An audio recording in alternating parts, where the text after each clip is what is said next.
Lots of was it? Wait, so this is a Wild Macattle deck, so we have 4 of that. All sorts of 4s. 2 Hunt Master of the Fells, 1 Ajani Vengeant, 1 Arlen Cord. Modern All-Star, Arlen Cord. 1 Baneslayer Angel. It reminds me of the Big Zoo style deck we saw in Extended years ago. Yeah. 4 Noble Hierarch and even a Birds of Paradise. Turn 1 Thoughtseize and Martial Arthurs will get a look at the hand. We have a Birds of Paradise and a Noble Hierarch, 3 lands, Wild Macattle, and a Ajani Vengeant. So the mana creatures are redundant. Not really a difference between Noble Hierarch, Birds of Paradise. Frequently, this kind of setup could mean that it's a 4 or 5 color deck, so maybe you're looking at the birds, but mostly it's Wild Macattle versus Ajani Vengeant. If you have a Fatal Push or a Lightning Bolt, taking the Ajani is pretty easy. Yeah, and Mardu's pretty heavy up on ways to deal with that kind of, with a 1-drop. Right. Looks like Marshall's going to take the Planeswalker. Mm-hmm. Yeah, it's definitely the most powerful card in the hand if you talk about just what it does once it's on the table. Wild Macattle makes an argument there, but it's a lot easier to answer, as 1-mana spells tend to be. Mark, no stranger here to Naya. Fully foiled copy of Naya Zoo, looks like. So, Planeswalker is taken. Mark going to start off on Stomping Ground into Wild Macattle. A bit of a decision there, actually, between the mana creatures versus the attacker. And it really depends what he drew. He has some 3-mana things. This is a deck with 4 Knight of the Reliquary. If that showed up, you'd want to cast it on 2. With the hand, the way it was left with the Thoughtseize, Macattle into Noble Hierarch is the curve that makes sense. Young Pyromancer, the play for Arthur's. Mark will make Noble Hierarch. That'll let this Wild Macattle exalt. We'll see if it's exalting, likely to a 4/4 as this fetch land is going to find the plains. Right. That was a Wooded Foothills, so that means it has to be a duel for a plains. I was curious to see what kind of land he got. If it was a green source, then that would mean he could cast that Birds of Paradise. It's an untapped Sacred Foundry, which means he probably found a Lightning Bolt for the Pyromancer. Yeah, I was right. He does play that Temple Garden, so you're absolutely right. Bolts away the young Pyromancer and attacks in for 4. Marshall down to 12. 4 to himself on that Shock for Thoughtseize, and then 4 on this attack. Yeah, and it's looking like if that Pyromancer was the plan for the Wild Macattle, he's pretty far behind now.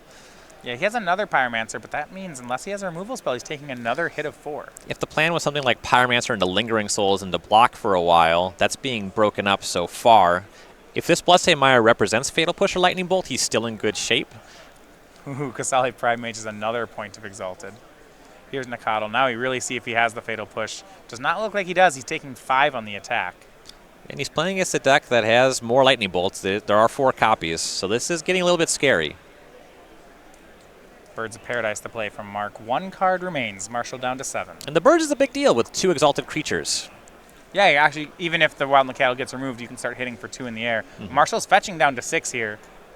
My assumption is that Marshall's next play is Lingering Souls, but the bird with double Exalted gets to attack into 2 Spirit tokens.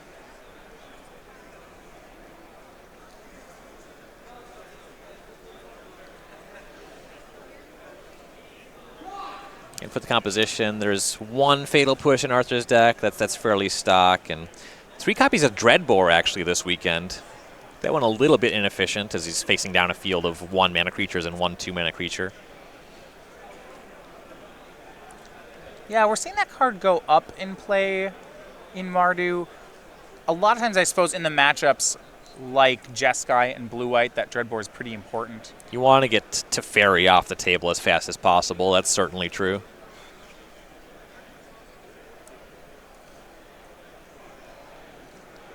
Fourth land here from Marshall. He's been playing Fair Magic so far, not much with Flashback, no lootings or souls. Looks like we're going to see Kolaghan's Command. Getting that last card in Mark's hand and shooting down Kasali Pride Mage. We'll get 1 elemental token and Young Pyromancer will attack in. Last card was just a mountain, so Mark has 5 mana in play and is playing off the top of the deck. Yeah, luckily for Marshall, not one of those 2 Loxodon Smiters. Oh yeah, if that was the last card, oh boy. And with the play there being Kolaghan's Command and not Lingering Souls, I think Marshall's still in a good amount of trouble. One of the Exalted creatures is gone, so the Birds does not hit too hard. But that Pyromancer is going to have to block this Nicodle. Yeah. 1/1 token will block the Nicodle. Marshall does not want to drop to 2 here. And then we'll see Huntmaster of the Fells off the top. This was a good thing for him to be hitting. He'll get a wolf token, gain 2. Yeah, and Mark's empty. If Marshall Yeah. can't deal with the Huntmaster, pretty easy for Mark to just pass next turn, transform the Huntmaster, and shock down the young Pyromancer. Yeah, Huntmaster of the Fells is not an easy card for Mardu Pyromancer to deal with. There are 4 main deck Lightning Bolts, and there are those 3 Dreadbores, 2 more Kolaghan's Commands, and 3 Collective Brutality. But the way the game is played out, it doesn't really feel like he has that stuff. Right, and even if he does, that on this board, that wolf token is very relevant. Yes. Yeah, certainly step 1 is Mark can't let this Huntmaster transform. If it turns into a 4/4, it's 2 damage, it removes the Pyromancer, it's unlikely he can come back from it. Right. Yeah, minimally, he's going to have to cast something on his turn. Well, we have another Kolaghan's Command. So it looks like he's going to deal 2 to the Huntmaster, get back young Pyromancer. So, Yep, that's a good exchange. so far, so good. Yep. And he'll say go. However, that wolf token sticking around. We'll go back over to Mark. Mark has his choice of attacks. A wild Nicodle is a 4/4 will get chump blocked. If he swings both attackers, he can force Marshall to chump away the board, except that then a trade for Nicodles on the table. Looks like that's what Marshall will offer. Or Mark will offer. And actually, Marshall just chump blocks the Nicodle and decides to take 2. He drops to 4. Looks like it's another Noble Hierarch off the top for Mark. Yeah, I like that attack with both creatures. The trade with the Pyromancer, I think Mark's pretty fine with that. If Marshall untaps, plays the second one, and has a spell immediately, then all these ground creatures are pretty poor. Yeah, back over to Arthur's we go. He does have a Pyromancer in hand from that Kolaghan's Command last turn. Mm-hmm. And yeah, that second Kolaghan's Command, that made sense based on the texture of the game, but it's still looking like any 1 or 2 mana removal spell would probably have to have been drawn in the last couple turns. Yeah, I'd agree. Marshall's playing in such a way that if he draws one, it should be pretty good. He'll have 2 Pyromancers to go with it. But you're right, I don't think it's there just yet. Right. Love to find something like a Faithless Looting. Lingering Souls would still be pretty good here, too. Buy him a lot of time.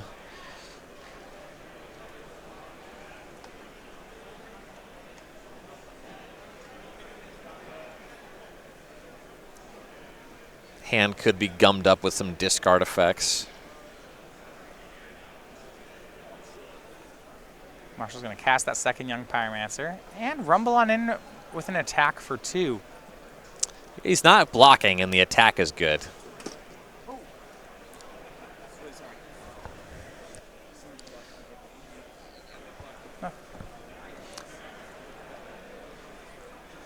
So, post-combat, we're going to Dreadbore, and what a play here on Marshall. He's going to go for that Birds of Paradise. You'd mentioned that double Exalt in the air, and I think Marshall is paying respect to it. Right, he's at 4, and he hasn't shown signs of having a Lingering Soul, so that Birds of Paradise was a big deal.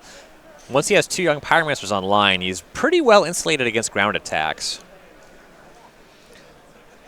Mark does have 1 copy of Kessig Wolfrun in his deck. If he's able to draw that or one of his 4 Knight of the Reliquaries, he can get that online real quick.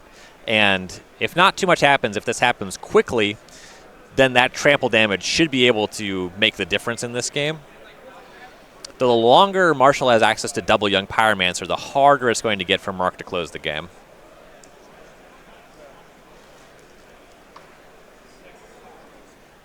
Swing in here. 2 chump blocks from Marshall. Doesn't have the ability yet to try to trade with the wolf. And actually, Mark's draw is Path to Exile, so Mark will path away 1 of the Pyromancers. Yeah, when it's down to just 1 young Pyromancer, it makes it so you have just a good attack with the Wild Nicodle if there's only 1 Elemental token a turn. Right. That should be easy enough. Right. Now, this brings Marshall up to 5 mana. There are 4 sorceries in his graveyard, so we're getting to a point where a Bedlam Reveler may be able to help Marshall out. And it wouldn't be surprising if that was one of the cards that's been stranded in the hand as well. He'll really need to cast something on top of it on this turn. Yeah, something like Reveler into Lightning Bolt. Right, because the Nikado is still attacking for 5 with this double Exalted. You don't want to block with the Reveler, really, and you certainly don't want to block with the Young Pyromancer. Looks like on Marshall's side, we might just be inquisitioning an empty hand to make a 1/1. Yeah. It's better to have Inquisition for no value when you have Young Pyromancer than not, but still not very good. Marshall just passes. So, thought there might be a Bedlam Reveler there. Looks like there's not. And this Wild Nikado with Exalted is just proving to be a difficult one for Marshall to crack. In the Modern Classic, please double check your pairings. Make sure you are looking for your round 4. If you have any questions, 3 cards in Marshall's hand. Mark's still playing off the top. Either creature is a lethal attacker for Mark. That said, he'll still go with the Wild Nikado. In this situation, Marshall Arthurs has to chump with the Young Pyromancer. No other plays. And he picks up the cards. Yeah, just must have had nothing. No way to answer this Exalted Nikado, and it is Mark Anliker's Naya Zoo deck taking game 1. Interestingly, he had a shot at that Nikado with the Thoughtseize on turn 1. His Didn't hand take of it. double Kolaghan's Command might have played better against that of Johnny Vengeant, but the play made sense at the time. Mark did need to answer that first Young Pyromancer when he did. That allowed him to shove through a lot of damage and made the game much harder for Marshall. Yeah, I mean, it felt like the removals just lining up wrong that game. We had the Thoughtseize, 2 Kolaghan's commands, and then eventually Marshall has to spend Dreadbore on Birds of Paradise. Right. Just so many things where you felt like, oh, if it lined up differently, this would have worked out fine. Right. Well, that said, let's take a look at our sideboards for the players. On Marshall Arthurs' side for Mardu Pyromancer, he's got 3 Goblin Rabblemasters, 3 Stony Silence, 3 Surgical Extraction, 2 Engineered Explosives, 2 Kumbal, an Ensnaring Bridge, and a Wear Tear. So these are all pretty tailored answers for specific matchups. It feels like against creature decks, he's built the main deck to beat them. Right. The Engineered Explosives are going to be pretty significant upgrades. We saw there where Mark just had 4 1-mana creatures for some portion of the game, so you can get a lot of value off of that one. I think Ensnaring Bridge can be meaningful in this matchup. Marshall's trying to make a bunch of 1-power creatures. Mark's trying to make a bunch of larger creatures. There's only so much that Mark can do through an Ensnaring Bridge. So those 3 cards are kind of what I'm looking at. Yeah. Do you think, is Naya set up in a way where it's Marshall's removal just couldn't seem to answer it? Is that something you think that's common, or maybe the next game Marshall can just run mostly the same cards and have it work out? There are 8 main deck answers to a Wild Nikado. Some of his stuff is poor. Collective Brutality, Kolaghan's Command, they only are good for 2. But Lightning Bolts, the Fatal Push, the Dreadbores, that stuff should be able to reliably deal with Wild Nikado, and even the other stuff can combine with Young Pyromancer if that lives. The Explosive's definitely an upgrade, and it's worth upgrading on that front, though the main deck has a lot of stuff that's good against Wild Nikado. Now on Mark's side, his sideboard has, you mentioned I said it was kind of big zoo. The sideboard is going to drive this home. Yeah, we have 2 Blessed Alliance, 2 Stony Silence, an Ancient Grudge, a Bonfire of the Damned, a Choke, a Crumble to Dust, a Gaddock Teague, a Hushwing Griff, a Shalai Voice of Plenty, Sigarda Host of Herons, a Thalia Garden of Thraben, a Thrundalastral, and a Thundermaw Hellkite. So I actually like this stuff that can deal 1 damage to a lot of things.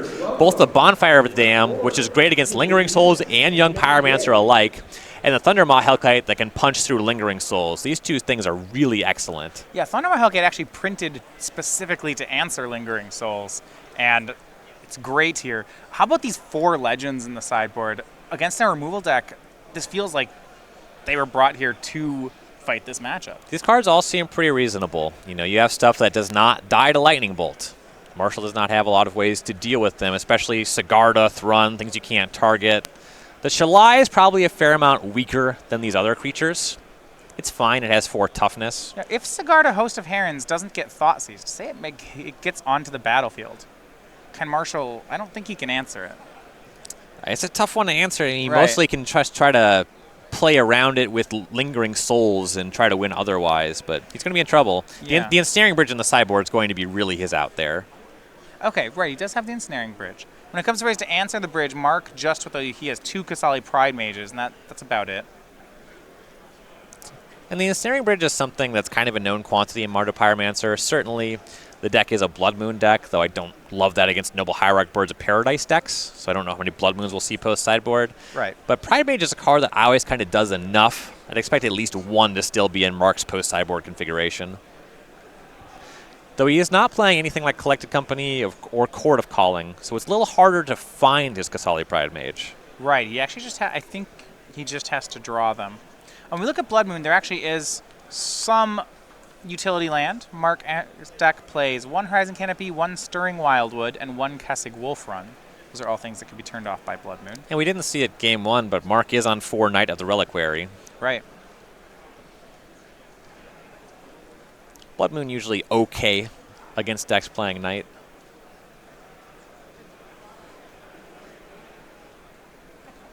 Can't do too much with that one. Right. And it still can be pretty large. Yeah, it depends how many fetch lands were cracked before the Blood Moon hit. Right.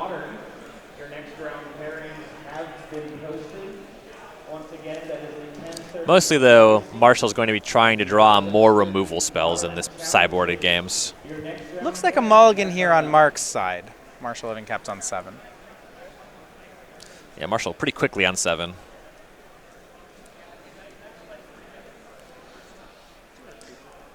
Most hands with a couple lands and a lightning bolt are going to be keepable for Marshall in this matchup. Well, as July runs to a close, that means your chance to get the Playing with Fire, Pin, and Token coming to a close. That's our game night prize for this month. However, if you aren't able to make it out to game night and still want to get this, the Creature Collection is always available on StarCityGames.com. You get these creatures on playmats, sleeves, and in our bundles. You can find the current one, as well for the Playing with Fire Dragon, as well as our previous creature collections available for order on our website at StarCityGames.com/Creature Collection. 6 cards now for Mark Anliker. He's up a game. And looks like 6 will do just fine. Pretty happy with it, scrying to the top. Wow. Or the Or the bottom. bottom. He's just changing his mind. Now we go. And Inquisition. We'll take a look at what Mark's hands on. Lightning Bolt, Noble Hierarch, second Noble Hierarch, Wild Nacatl. That's Scavenging Ooze, and then just a 1-land hand. Looks to be, I believe, Arid Mace of the Land. So we'll be able to set up with the Stomping Ground and get a mana creature or a Wild Nacatl online. This will be interesting how Marshall wants to attack this. It's a 1-land hand, so you can try to go after Noble Hierarchs. At the same time, that's what based on how last game played, I might just want to let him have the mana and answer threats. Right, you can get punished for that, and also there's already 2 Noble Hierarchs. It's a little tough to break it up on that front. I think that the best card, depending if Marshall's trying to set up a young Pyromancer, that Lightning Bolt might be it, but the Scavenging Ooze is kind of a big deal. Marshall's deck is trying to put a lot of cards in the graveyard and have access to them later, Faithless Looting, Lingering Souls, that sort of thing. Scavenging Ooze can also get quite large quite fast, gain some life as well.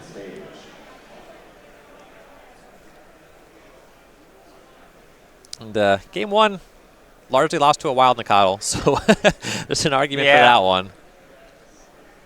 You will take Lightning Bolt. It feels like he must have some kind of Pyromancer plan then. Yeah, I would say if he's taking that card. Feels like it as well. Mark can start on Noble Hierarch here. That Arid Mesa in the hand was the land used, so not sure whether or not he has a land yet for the next turn. Playing the Hierarch over the Wild Nacatl in a hand that's really not trying to generate too much mana feels like he did miss on the land. At least that's the read I would have on Marshall's side of the table. Right. Agreed. And like we said with the Inquisition, it's likely Marshall setting up for a young Pyromancer here.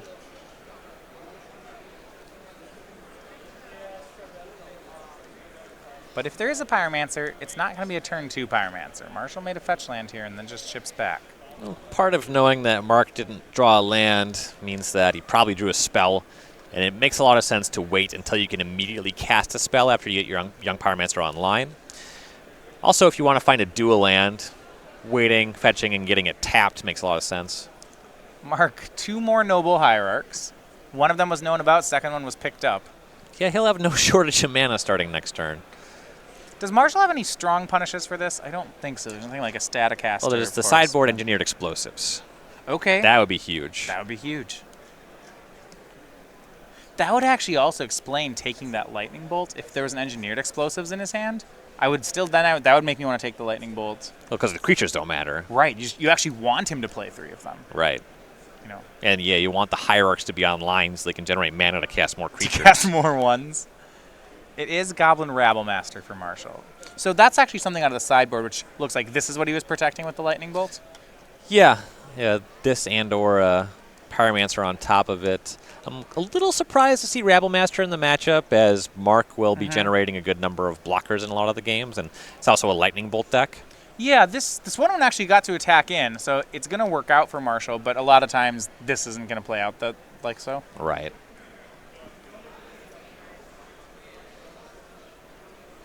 A lot of Exalted Triggers and mana now available for Mark. We know he has a Scavenging Ooze and a Wild Nacatl still left in the hand. There's the Nacatl. Still just a 2/2 Nacatl, as he has not found a second land yet, so there's no plains.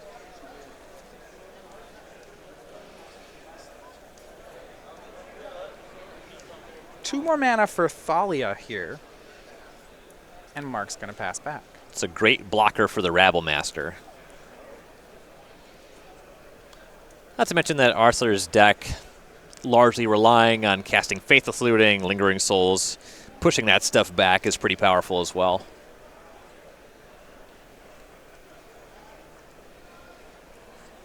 Marshall continuing to build up here. He does have a Bedlam Reveler in the hand. So we're still looking at an excellent time for him to have some of those engineered explosives at the sideboard. Sure. An additional 1-drop hit the battlefield for Mark on this turn. Yeah, if there's an engineered explosives, it's gone from being, well, I guess great to just even more great. Great to greater. Yeah. There is always a greater power, as it were. Engineered explosives would make this game easy. 3 mana from Marshall. We're going to Collective Brutality and no escalation. Pays 3, and then lightning bolts the Wild Nacatl. Attacks with the Goblin and the Rabblemaster. This is going to be a big attack. Yeah, 6 for coming 6. across. I like what Marshall's done in this game, letting Mark have all the mana he wants and just holding the removal for threats. Mm-hmm. Big difference between Game 1 and Game 2 here. Marshall's drawn a good mix of removal spells. He's been actually really able to disrupt Mark. Miracled Bonfire of the Damned. That's a fine one. For Mark, so he did board that in. Can cast it. Looking like X equals 2 is going to be the call. That'll take care of everything. Marshall down to 14. A clean answer for the Rabblemaster, and now an attack in for 3 from the Noble Hierarch. And still waiting with Scavengers on the following turn. He'll be able to deploy that and make it a 4/4 pretty quick. Now we'll see what Marshall has. He has 3 Instants and Sorceries in the graveyard, so 4 lands on the battlefield gets him to 7. He's not quite in Bedlam Reveler range. You'd need a land to make that happen. Or a Faithless Looting, discarding some stuff.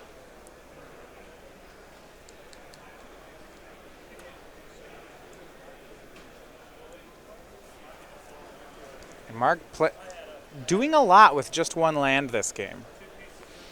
Now he's kept things even. Yeah, Noble Hierarch really carrying its weight here.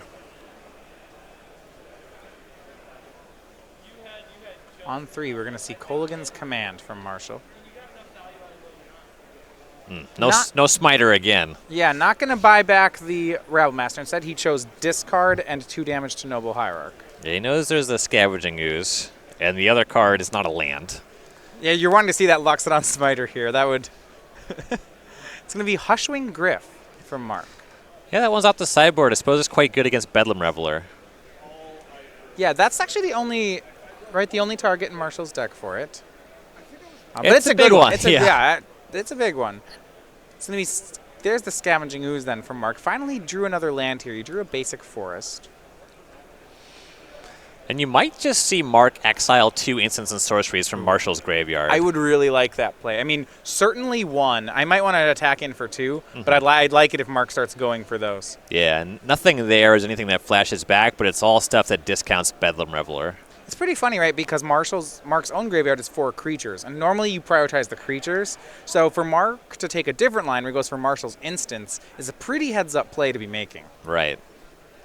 And he's had a lot of creatures that have dodged removal pretty effectively. These hierarchs have been around for some time. Marshall's pretty light on cards. There's definitely a lot of signs that Bedlam Reveler could be available to Marshall. He's going to start exiling. We confirmed he exiled, but the card he exiled was I believe was the Goblin Rabble Master, though. This makes sense, too. Yep. Just get the ooze up to a 4/4. Get it out of bolt range. Right. So he's going the other way. He's making a large scavenging ooze and leaving Marshall with the spells. So Marshall currently 3 spells in graveyard? Yeah, 3 spells. So a land here means he could make Bedlam Reveler. But It's 4, right? He has Brutality, Bolt, Kolaghan's Command, Inquisition from turn 1. Oh, you're right. That is the Inquisition all at the top. So it is 4. Mm-hmm.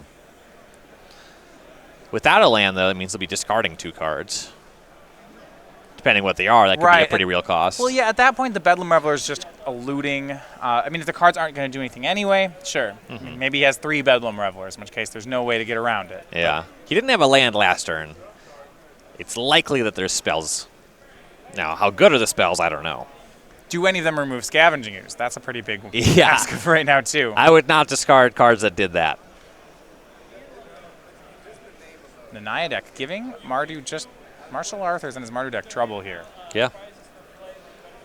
A lot of it is that Mardu's removal is conditional in that it's a lot of 2 damage effects, and Naya's just pretty good against that. Yeah, 3 toughness creatures can be an issue, and also just the way that Mark's been able to cast a lot of creatures. Yeah. Bedlam Reveler from Marshall. So he discards. Looks like Lingering Souls and Goblin Rabble Master were the last 2 cards. We'd love to find untapped Black Source Fatal Push here. Says go. He's going to take a lot of damage here, Ryan. The Noble Hierarch can pump this ooze. It's already a 4/4. It can, if there's enough creatures, make it all the way to a 6/6 and exalt to an 8/8. Marshall discarded Lingering Souls. You definitely want to exile that, but he can put it on a lot of pressure with the ooze for sure. Actually, I want to pause a second. If Mark has a land, a green land for the turn, the attack has to be chump blocked because the swing could be lethal. There are enough, I believe there are enough creatures to exile everything and deal 11. Yeah, if there's 5 creatures in graveyard, then that would get you there. So an attack, a double exalt, Goblin Rabble Master exiled. Hushwing Noble, Wild Cattle exiled. So we have, with the 2 exalted, the ooze is an 8/8 right now. And this puts Marshall to 3 with that red mana. Yeah, that's scary because of Lightning Bolt Rage on its own. He's going to keep going. This extra pump feels like it's a bit extra. And Lightning Bolt. Okay, I think so no Marshall blocks, said no blocks. And then the bolt kills him. All right. So much for talking about exiling Lingering Souls. That was just rolled up. Yeah, and I like that on Mark's side because he waits until there's no blocks, then makes the play. And on Marshall's side, he probably just can't play around the Lightning Bolt there. Right. And so Arthur's deck, it has a lot of